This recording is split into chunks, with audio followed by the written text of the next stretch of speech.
Hay mga preni! Talaga namang mapaparami ang kain mo rito kapag ganito ang ulam mo. Biruin mo naman, simpleng sangkap lang to pero grabe ang sarap ha. At take note, pwedeng-pwede itong imbak para sa pangmatagalang kainan. Kaya panoorin mo ng version ko, Pani from Panis Cookery. Ilagay sa kasirola ang 900 grams na chicken breast. Lagyan ng 1 teaspoon of salt, 3 cloves garlic, at luya. Lagyan din natin ng 1.5 liters of water at dahon ng laurel. I-cover natin and boil for 15 minutes over medium heat. 15 minutes later, hanguin natin and let it cool. Samantalang, initin muna natin ang dahon ng saging. Ito yung gagamitin nating pambalot para mas mabango ang ating recipe. Hinugasan ko na din itong mga preni ha.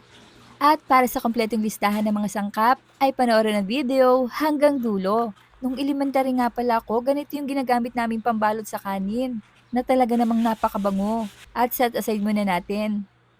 At malamig na nga at ishred na natin itong chicken breast ng tamang liit lang mga preni ha. Ayan, tapos na. Set aside muna natin. Isa sa ating mga sangkap ang 1 large onion, para pandagdag aroma. At 1 head garlic, mas masarap talaga kapag maraming bawang. Tara, let's cook na. Set the heat on medium. Ito ang gamit ko mga preni. Malatulyasi to ha. Add cooking oil at igisa natin ang hiniwang sibuyas.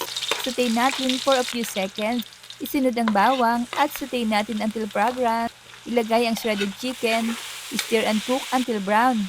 Seasoned pepper. Stir natin. Add 2 tablespoon oyster sauce. Cook for a minute. Add 2 tablespoon soy sauce. Pwede din kayong maglagay ng atswete powder for the color. At seasoning mix powder. Kung nais nyo naman ay ma-oily, ay damihan nyo ng mantika mga preni. At mag-add ng siling labuyo for extra kick. Stir natin and continue cooking until becomes crispy.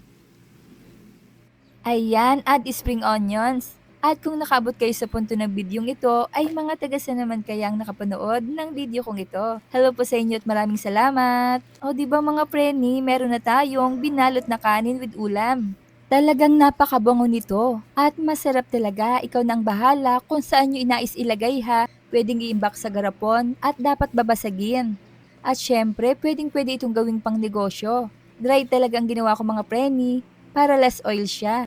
At pwede talaga itong ngut-ngutin din. Tara, tikman na natin. Kain na tayo mga preni. Ay sarap at itry nyo na din.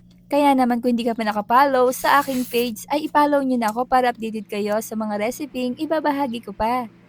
Huwag kalimutan, cook with love. Thanks for watching. Bye-bye!